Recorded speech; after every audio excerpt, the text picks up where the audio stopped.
Өдрийн асаргаатай хүүхдийг цэвэрлэж угаах нь өөрөө маш их хүч шаардсан ажил юм уу да гэж бодогдтiin. Тэгээд үүний тулд ээжүүд өөрсдөө бас их биеийн хувьд хөнгөн, шалмгай ер нь бол эрүүл тэгээд бас тодорхой хэмжээнд булчинлаг байх хэрэгтэй гэж боддог юм аа. За тэгээд түүнээс болоод одоо энэ эрүүл мэндийн дасгал хөдөлгөөндөөс жоохон анхаардаг болоод байгаа. Яг энэ хүүхдүүдийн хувьд бол тогтмол усанд оруулах нь эрүүл мэндэд маш их хэрэгтэй зүйл байдаг. Тэгээд ганцаараа ингэж усанд оруулах нь нэлээд хэцүү. Яагаад гэвэл энэ ус руу хүүхүүд толгоогоо оруулах юм аюул байдаг. Тэгээд нэг гараараа заавал толгойг нь түших барьж явах, нөгөө гараараа угаах хэрэгтэй болно. Тэгэхээр энэ тохиолдолд аль болохоор угаах бодис одоо шампунь байна уу, одоо биеийн шингэн байна уу, тэгээд биеийн угаадаг тэр хөөс бүх юм ингээд ойлгохоор гар доор ойрхон хэлэхэд хэлбэрхэн байдалтай байлгах, бас тэгээд одоо ус халаах шаардлагатай тохиолдолд бол усаа халаагаад бас нэг хөрхөөргүй тийм ээ биеийн халуунд дулаахан тийм усаа бэлдэх хэрэгтэй болно. Тэгэд манайх бол юм усаа халаадаг юм тогтолцоо одоо байшин байгаа.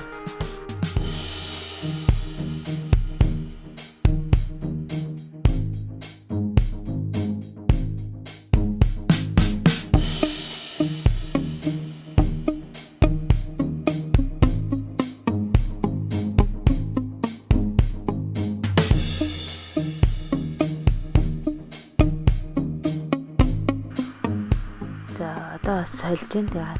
Тэгээ байна хазаалгаж аваад усаа дотор нь гоожулсан. Тэгээ ороолоор нь жоохон ус хөөстөө ус байсан гэсэн би тэрийг үлээж аваад дээрээс нь нэмж бүлээн усаар охиныхоо толгой болон биеийг бас зайлж байна.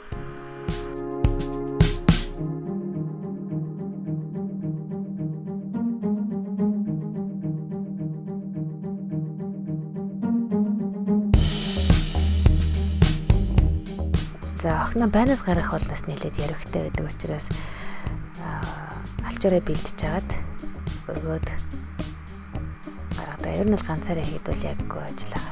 За охиноос атаахгүй бол салхи авах аюултай.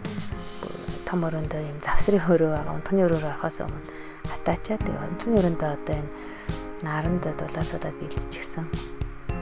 Дэвсгэр дээр охиноо тавьж байгаа. Энэ болохоор массажлах, өглөөний наранд байлгах, бас хөдөлгөөний засал дасгал хийх юм болон зөөрөө тохиндоо гаргасан юм аа. За массажууд нь болохоор янз бүрийн хүмүүсийн хийж байгаа юмыг харж байгаа л дуурайгаа л хийдэг. Эхний ээлжинд бас энэ лосьон төрчихөө. Яг би нэг ээжээс сонссон. Шууд беби ойл төрснийхаа оронд биен дээр нь лосьон төрчээд беби ойл төрхүүл илүү тохиромжтой байдаг гэж. Тэгээд массаж хийхдээ бас их зөөлгөн биенд нь хүрээд зөвшөөрөл аваад за ээж нь одоо массаж хийлээ гэж дуурах ёстой байдаг гэж хондог нараагшаасаа сурсан байгаа.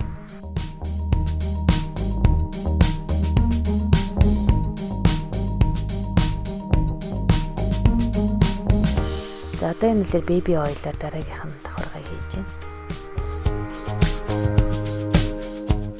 Хурдлуулсан чи айгүй ширүүн нохой таамшиг харагдаад байна. Тэрнээс ийм айхтар ширүүн нохойгүй бас хамаагүй гэж болохгүй.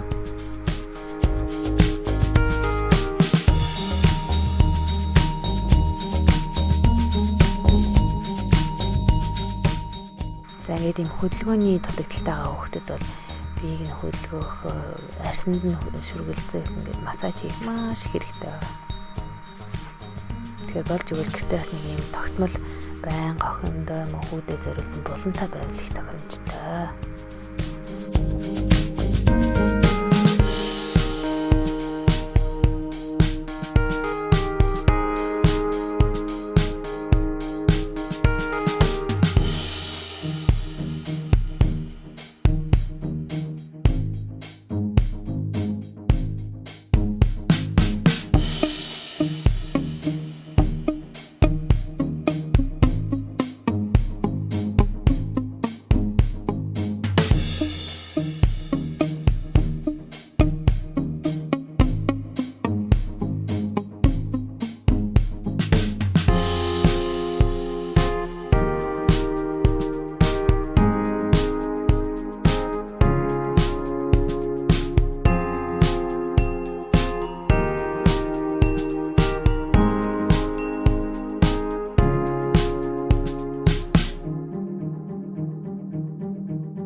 Тэгээд ер нь аль хүүхэдтэй ямар дасгал хийвэл зохистой вэ гэдэг хөдөлгөөн засалчаас сайн сураглаж, заалгаж, хийж байгааг нь ажиглаж аваад сураад байнга тогтмол гэртээ хийж авах шаардлагатай.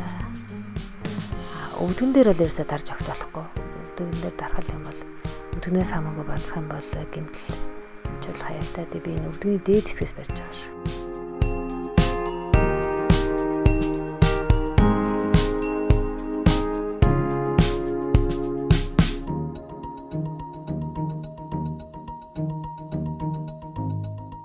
Тэнд л хамгийн буруу байралт энэ яг мэлхий шиг ингэж хийвтгэл маш буруу гэж байгаа. Тэгэхээр шинэ ундахт нь бол хөлн доор нь юм эвж унтуулдаг. Эсвэл хажуу талаар нь харуулад хөлн засвар нэмэж бас болно.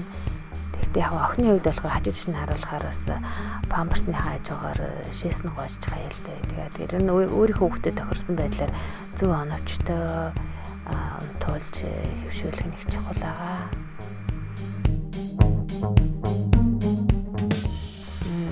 Гараа түшээд сурчгал юм бол уг нь сууддаг болчдөг л гэсэн. Тэгээд таандаа гараа ерөөс ашиглаж чадахгүй байна.